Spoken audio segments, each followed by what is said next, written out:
That fresh morning. That fresh morning.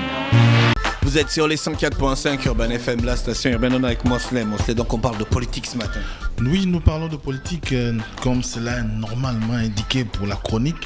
Et ce matin, nous abordons un sujet qui, depuis pratiquement une semaine, défraie plus ou moins la chronique au niveau de notre pays, dans la mesure où il y a eu, au niveau du Parlement français, la session de questions au gouvernement. Vous savez qu'il y a eu un changement d'équipe gouvernementale à la suite de la démission d'Édouard Philippe à la tête du gouvernement, et surtout au lendemain des élections locales, notamment les municipales qu'il y a eu en France.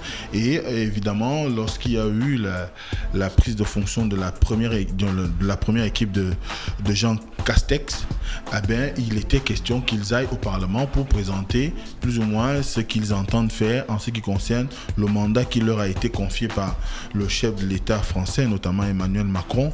Et dès cet instant, il fallait s'y attendre, du moins il fallait s'attendre à ce qu'il y ait des questions qui soient posées au ministre de l'Europe chargé des Affaires étrangères, notamment en rapport avec l'Afrique, mais également peut-être pas pour le Gabon, mais on pouvait s'attendre à ce qu'il y ait des interrogations sur l'Afrique. Vous savez que l'empreinte française au niveau de l'Afrique et plus précisément l'Afrique francophone est très importante. Et d'ailleurs, le général de Gaulle lui-même le disait déjà que l'avenir de la France, pour qu'elle puisse se sentir comme une vraie puissance mondiale avec une voix qui compte, c'était de s'appuyer sur ses anciennes colonies, dans ses ex-colonies d'Afrique. Et c'est ce qui continue aujourd'hui. C'est ce qui fait que quand il y a une réaction d'un membre, soit du Parlement ou du gouvernement français, à l'adresse d'un pays ayant été ancienne colonie française, ça suscite forcément des remous. Mais quel est l'objet qui a conduit à ce qu'il y ait des réactions du côté de Libreville? C'est surtout le fait que le 8 juillet, effectivement, un député du MoDem, qui est le parti Mouvement démocrate, qu'on appelle aussi MoDem, de François Bayrou, Bruno Fuchs, a posé une question à Jean-Yves Le Drian en rapport avec la politique africaine de la France, plus ou moins. Et il était question de revenir sur l'actualité, parlant du Mali, de la Guinée, du Gabon et du Cameroun. Sur le Gabon, la question était de savoir qu'est-ce que le gouvernement français entendait faire concernant la situation qui est celle du président Ali Bongo aujourd'hui. Et il dit, je cite, « Ali Bongo n'est plus en capacité de présider le Gabon depuis 18 mois. » Alors, c'est évidemment quelque chose qui devait normalement susciter la réaction qu'on constate aujourd'hui, étant donné qu'il remet en avant la question... Je n'ai pas compris la question, Mosley. Qu'est-ce que le gouvernement français entendait faire? Oui, pour plus ou moins... En ce qui concerne ce qui se passe actuellement au Gabon, c'est notamment... le gouvernement français qui doit... En fait, dans ma tête... Mais j'ai posé la question à chaque fois que j'écoute la question, là, ça me fait genre ping. C'est comme s'il y a un message d'erreur, je comprends pas. Comment? Qu'est-ce que le gouvernement français entend faire? Sommes-nous un département? En t'écoutant, nous sommes un département. Département sommes-nous? On va y arriver. C'est d'ailleurs l'objet de toutes les querelles qu'il y a en ce moment, aussi bien entre les Gabonais, entre Gabonais et personnes étrangères, mais également surtout avec la réaction des membres du gouvernement.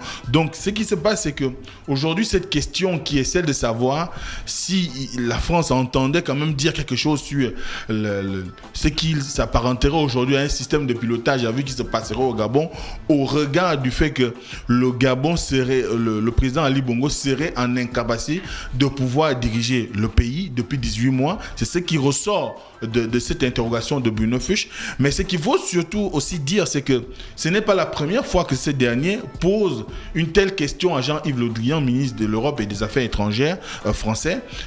Mais également, le 23 mars 2019, il avait déjà été pratiquement dans la même logique de se demander si, à la suite de l'AVC du président Ali Bongo Ondimba, le 24 octobre 2018 en Arabie Saoudite, qui avait par la suite été transféré pour la convalescence au Maroc, et étant donné qu'il a passé près d'un mois ou 2, si je ne me trompe, sinon 3 mois au Maroc. Et la question de cette même députée avait été, à cette époque-là, de savoir si cette présidence à distance du Gabon était quelque chose de logique, de normal, pour pouvoir plus ou moins rentrer dans les normes démocratiques ou encore dans la gestion d'un État. Et à l'époque, le ministre français de l'Europe et des Affaires étrangères lui avait répondu, il a été élu. Donc ça sous-entend que, même si au départ, il faut le souligner, d'ailleurs, l'article du Monde qui date de cette période-là, notamment du 9 avril 2019, stipule que même si la France n'avait pas formellement reconnu l'élection du président Ali Bongo en 2016, mais n'empêche que Jean-Yves Le Drian, lui, il avait répondu en ces temps à Bruno Fuchs que le chef de l'État avait été élu, et dès cet instant, il mettait en avant le caractère souverain du choix des Gabonais. Ouais. Et lorsqu'on continue dans cette analyse, on voit bien qu'aujourd'hui, 18 mois après, le même député revient, c'est pour interroger surtout parce que certainement, on est dans une phase où on voit bien que l'opposition est désormais inscrite dans une logique qui voudrait qu'on soit en préparation d'une période de transition. Si vous écoutez plus ou moins la plupart des interventions des opposants aujourd'hui, ils parlent de période de transition.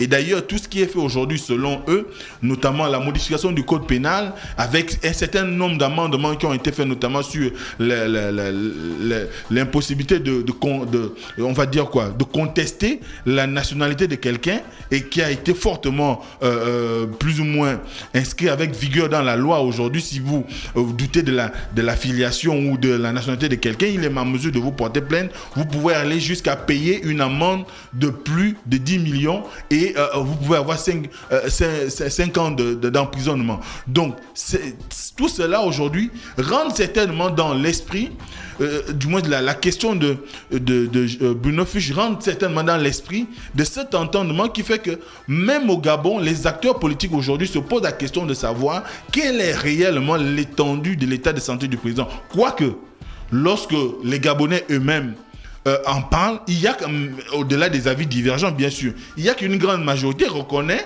que le chef d'État est au contrôle de l'appareil étatique, donc qu'il dirige les institutions gabonaises. D'ailleurs, c'est ce qui a inspiré la première réaction du ministre de la Jeunesse et des Sports, notamment M. Frangema.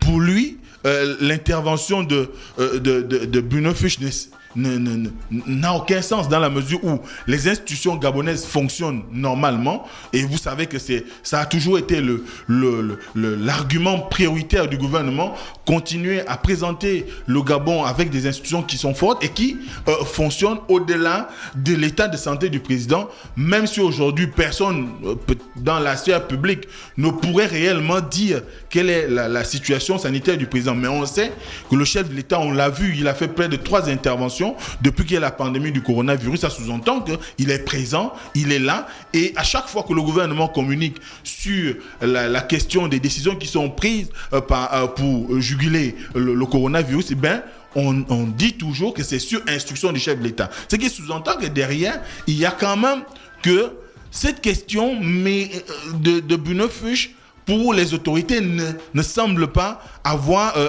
un caractère allant dans le sens de pouvoir créer un climat apaisé au Gabon. C'est beaucoup plus une manière de chercher à déstabiliser le tissu social ou bien l'environnement politique. Et d'ailleurs, toujours à cette intervention de Bruno Fuchs, il y a le ministre Biendi Banganga Moussavou, qui est ministre de l'Agriculture, qui dit ceci, je cite: « Je trouve cette sortie fourre-tout de Bruno Fuchs bien risible, pure foignardise. » Bon, après, encore une fois, il a simplement peut-être voulu parler du Gabon sans suffisamment avoir des arguments qui lui permettraient de pouvoir plus ou moins dire exactement quel est aujourd'hui l'état de santé du président. C'est vrai que lorsque quelqu'un vous manque, vous avez parfois l'impression qu'il n'est plus. Donc, c'est toute la question aujourd'hui. Et on a encore l'intervention du ministre Alain-Claude Bilenzé, qui lui aussi a trouvé que le ministre d'État, Alain-Claude Bilenzé, ministre des Affaires étrangères, qui lui aussi a trouvé que cette intervention n'avait pas lieu d'être, étant donné qu'au Gabon, il n'y a que l'organisation des institutions est maintenue, les institutions fonctionnent normalement, et que pour lui, cette intervention d'un député français à l'adresse de son ministre des Affaires étrangères rappellerait le contexte de colonisation, parce que certainement l'individu serait habité par un esprit, par une volonté de poursuivre l'œuvre coloniale que la France a bien choisi d'abandonner en 1960 pour concrétiser la souveraineté des États tels que le Gabon, qui était sous sa domination de 1839 à 1960. Donc dès cet instant, il y voit des velléités colonialistes dans l'intervention de Bruno Fuchs. Et c'est là où le débat devient plus ou moins intéressant, dans la mesure où on est sur une pente où le gouvernement et beaucoup de personnes dans la population, parce qu'il y a eu beaucoup de vidéos qui ont fuselé ça et là, des jeunes qui ont fait des interventions pour dire qu'ils sont contre, ils s'indignent de l'interrogation du député français. Mais ce qui est sûr aujourd'hui, c'est qu'il y a aujourd'hui une question qui revient au goût du jour, celle de la souveraineté de nos États. Parce que à la suite de la communication du ministre d'État, ministre des Affaires étrangères, Alain-Claude Bilémy, il y a eu Nathalie Yamb qui est une activiste qu'on présente comme camerouno-suisse, ou encore camerouno-ivoirienne, parce que récemment, elle avait été expulsée de Côte d'Ivoire, et elle a répondu au ministre... On l'a expulsée de Côte d'Ivoire? Oui, elle avait été expulsée. Elle était la conseillère politique d'un candidat à l'élection présidentielle en Côte d'Ivoire qui s'est déclaré. Et à force de ses publications, elle est très active sur Twitter. Et à force de ses publications et ses communications, et ben finalement, d'ailleurs, vous vous souvenez de ceux qui ont pu regarder le sommet Russie-Afrique à Sochi, elle a intervenu, elle a eu l'une des plus belles interventions concernant la décolonisation en Afrique, notamment la volonté impérialiste qui habite toujours la France, alors qu'aujourd'hui on devrait nous inscrire dans une logique où on serait en mesure de respecter la souveraineté des États africains. Donc elle a fait une boutade au ministre des Affaires étrangères en lui disant qu'on ne peut pas parler de souveraineté dans la mesure où on continue à utiliser le franc CFA, ce sont ces termes, on continue à utiliser le franc CFA et qu'on a une base militaire française au Gabon. Donc, c'est une question... Donc, quand on a une base militaire dans un pays, ça sous-entend que le pays n'est pas souverain. Selon elle. Ah, d'accord. Parce que vous savez qu'aujourd'hui... Elle est encore de quelle nationalité? Les activistes camerouno-suisses, c'est ce qui est beaucoup plus retenu. Ce qui est le fer de lance même des panafricanistes aujourd'hui, du moins des activistes pour la cause africaine, aussi bien à l'international que sur le continent, c'est qu'on doit absolument abandonner le franc CFA qui est une relique de la colonisation.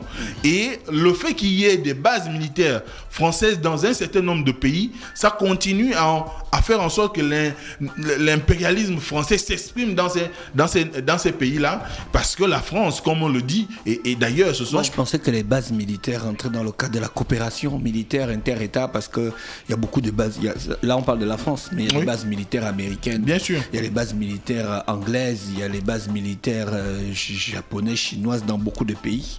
Est-ce que ça veut dire forcément que parce que l'Amérique a une base militaire en Turquie, que la Turquie n'est pas un pays souverain?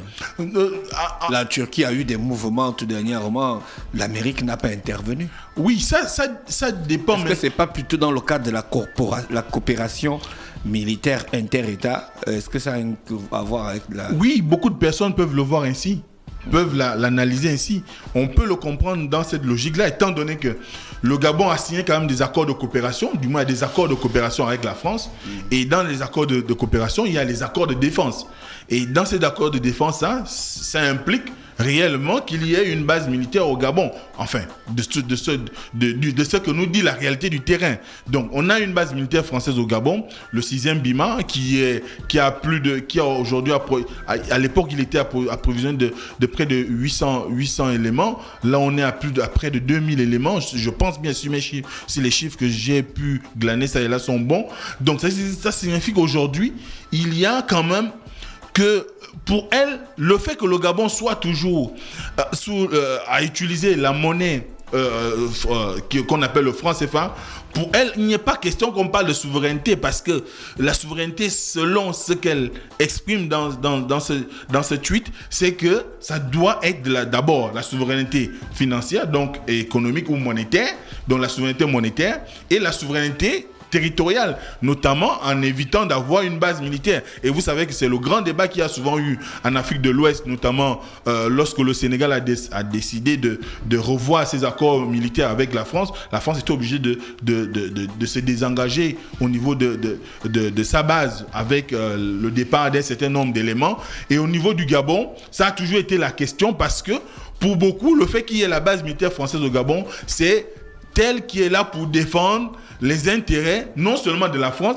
mais également de la famille au pouvoir, donc de la famille présidentielle, de la famille Bongo Ondimba. Et c'est ce qui se traduit dans l'esprit. Et c'est ce qui va encore s'accentuer. C'est ta question, elle mérite qu'on y parle, on s'y intéresse, qu'on s'y arrête, parce que évidemment il y a un Gabonais qui est spécialiste des questions de stratégie militaire, Onyan, Gervais Onyan, qui lui également a répondu plus ou moins au ministre des Affaires étrangères en disant qu'en l'état actuel des accords de coopération ou encore des accords militaires qu'il y a entre le Gabon et la France, il serait difficile selon lui qu'on arrive à une posture où on parlerait de souveraineté de l'État.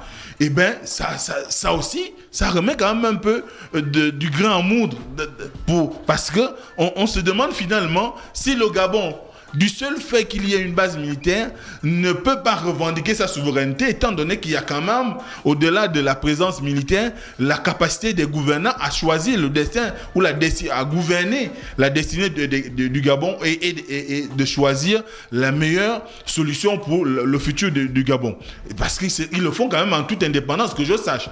Maintenant, après, ce qui se passe, c'est qu'aujourd'hui, le débat gonfle, tout simplement parce que on a quand même, depuis un mois ou 2 mois, une absence très remarquée du chef de l'État sur le terrain.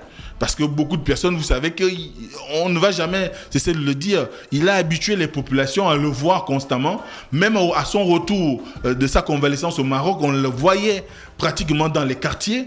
Mais on comprend que la situation est délicate avec le coronavirus, mais n'empêche que beaucoup de personnes aujourd'hui réclament sa présence, ils aimeraient le voir. J'ai pu lire, par exemple, parmi ses soutiens, des gens qui disaient que le chef de l'État, à la suite de l'intervention de Bruno Fuchs, arrive quand même à organiser finalement des réunions au palais, du moins des rencontres au palais, des audiences, alors que la population, une certaine catégorie de la population l'a interpellé au moment où il s'est agi de la révision du code pénal pour qu'il leur parle, qu'ils leur disent quelque chose, qu'ils puissent s'exprimer. Ils ont simplement constaté que finalement le 30, il a promulgué la loi. Donc c'est autant d'éléments aujourd'hui qui font gonfler le débat, mais n'empêche que ce qu'il faut retenir dans cette interrogation, c'est l'ambition du député français de pouvoir inscrire son intervention dans peut-être le besoin d'interpeller. Interpeller parce que aujourd'hui nous ne pouvons pas le cacher, même si quelque part on pourrait dire que le Gabon jouit d'une certaine souveraineté,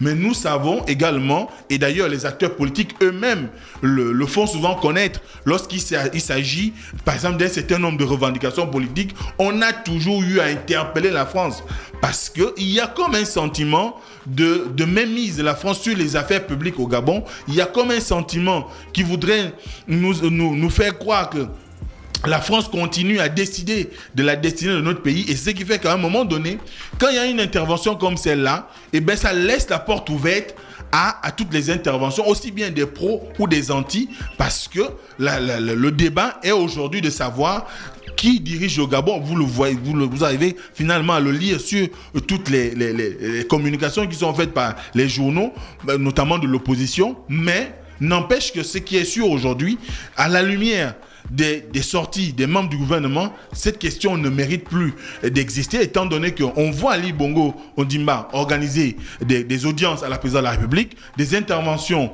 au niveau de la télévision pour parler du coronavirus. On l'a vu lors des sorties en ce qui concerne par exemple la réception de la dotation en matériel pour les hôpitaux et structures publiques en ce qui concerne le matériel qui avait été acheté par l'État pour lutter contre le coronavirus. On l'a vu sur le site du Palais des Sports pour la mise en place du laboratoire professeur Gaouma, qui est un laboratoire de premier ordre au niveau de notre pays. Donc, certainement, comme je le disais tout à l'heure, l'intervention avait pour vocation de ramener le débat à la une, parce que vous savez que c'est quelque chose qui intéresse beaucoup et ça aiguise beaucoup d'appétit sur le plan local, parce qu'on a une cristallisation de cette interrogation sur l'état de santé du président et au regard peut-être des louvoiements qu'on constate dans la gestion du gouvernement de la situation actuelle. Des louvoiements, des manquements du gouvernement dans la gestion de la situation actuelle et c'est finalement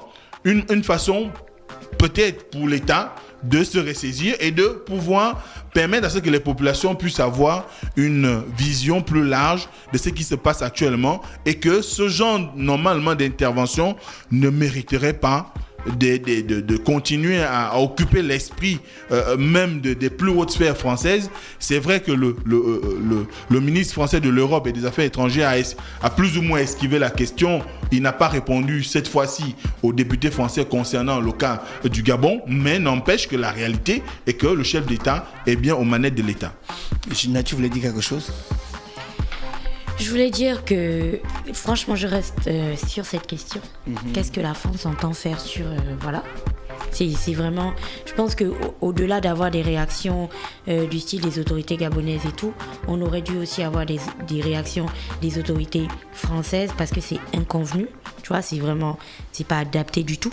Dans le cas où ils ont toujours plaidé pour la fin de ce qu'on avait appelé la France-Afrique, et que les pays africains ont toujours plaidé pour, les dirigeants africains ont toujours plaidé pour l'indépendance et tout. Donc en réalité, cette intervention de Bruno Fuchs, au lieu de juste créer des remous au Gabon, aurait dû, à mon sens, aussi faire en sorte qu'il y ait des autorités françaises qui se disent que c'était pas adapté du tout, c'était malvenu et ainsi de suite, parce que nous on peut pas se lever, imagine on est déjà là au Gabon en train de faire toute une réaction sur qu'est-ce que le Gabon entend faire de ce qui se passe en France. Ils ont eu leur gestion du Covid, on n'a rien dit. Ils ont dit que le Gabon ne peut pas rentrer dans l'Union européenne et tout parce que notre niveau de Covid et machin truc. On n'a rien dit, enfin. Je trouve, au-delà de tous les clivages, on se bat à gauche, on se bat à droite, oui, la politique et tout ça, je dis juste que c'est inconvenu de parler comme ça d'un pays qui, en réalité, devra avoir son indépendance ou indépendance. Ça dépend de l'axe vers lequel on se situe. C'est comme si tu es assis chez toi et puis tu te dis, qu'est-ce qu'on va faire pour tes voisins, tu vois ? Tes voisins, ils ont leur vie, quoi. Si tes voisins, ils font le bruit quand ils font l'anniversaire et puis le bruit arrive chez toi, un moment dans ta manière de décider, tu décides aussi de ce que tu... Ah non. Tu vas voir tes voisins, tu dis que les gars, en relation de bon voisinage, il faut qu'on apprenne à se respecter. Si vous faites la fête, prévenez-moi, que je bouge ou que je ne sais pas. Tu vois, mais tu ne dis pas que, bon, écoutez, je suis en train de peindre ma maison, il faut peindre aussi chez le voisin. Et puis surtout, enlever sa machine à laver aussi. Si tu décides pas, c'est pas ta maison. Tu vois, on ne fait pas ça. On ne parle pas comme ça. Et les autorités françaises, auraient dû, je pense, à mon sens, des personnalités françaises auraient dû ressortir aussi pour dire que oui, on n'est pas d'accord avec comment il l'a dit et tout. C'est vrai que c'était inconvenu et tout, parce que le fait de ne rien dire, c'est pas moi qui ai inventé l'adage qui dit qui ne dit mot consent. Oui, c'est vrai que le ministre des Affaires étrangères ne devait pas se limiter seulement à répondre par Twitter au député Bruno Fuchs. Il aurait pu peut-être aussi s'enquérir de la position des autorités françaises, notamment peut-être en convoquant son ambassadeur ou son chancelier, je sais rien, mais les voies diplomatiques auraient pu permettre à ce qu'on arrive à une situation où on comprendrait ce qui se passe, parce que ça, c'est de nature à pouvoir gonfler un peu plus la suspicion qui est déjà au sein de la population, mais en se faisant sur on va dire dans l'Assemblée française, il y a que, on connaît la mentalité gabonaise. L'un député français a dit que le chef de l'État, depuis 18 mois, n'arrive pas à diriger le pays. Et ça va conforter un certain nombre de pensées que les gens ont. Et ça pourrait être l'étincelle de trop, ou bien la parole de trop, qui pourrait en conduire le pays vers des lendemains qu'on ne peut peut-être pas juger aujourd'hui. Donc, moi, je pense qu'il aurait été intéressant dans la communication qu'on soit dans une réaction diplomatique que ça fuse de partout, c'est normal, mais il faut rester quand même dans le Ça reste. s'est passé comment? Ça s'est passé Le 8 juillet. Voilà, ça Le s'est 8 passé juillet. mercredi. Voilà, et Quand depuis tu une vois semaine, la toile Quand est tu vois la inondée flambée des réactions gabonaises, notamment des membres du gouvernement et des autorités et tout, ça devrait interpeller. Enfin, la France devrait se dire que quand tu vois comment dans une famille, on revient à la maison et tout, les voisins là-bas, les go commencent à sortir, genre les enfants, la femme et tout, ça lance ce qu'on appelle les pamphlets au quartier, tu sens que là tu as vexé. Là, tu as blessé. Donc, la réaction, c'est de sortir. Peut-être que la manière dont tu l'as dit n'a pas à trahir, en fait, le fond de ta pensée. Peut-être que c'est pas ce que tu voulais véritablement dire. Peut-être que tu voulais dire autre chose, mais que tu t'y es mal pris. Il faut sortir, du coup, de ta maison et dire que, bon, en fait, les gars, je suis désolée, hein, je voulais dire ça. Peut-être que les mots n'ont pas été bien choisis. Et puis, ça calme les tensions, surtout en temps de Covid. Qui a envie de chauffer avec l'autre? Personne, tu vois. Merci Gina, merci Mosley qui est avec nous ce matin sur les 104.5 Urban FM, la station urbaine. René Ruth est avec nous. René Ruth, bonjour. Bonjour, Stop Fresh Morning.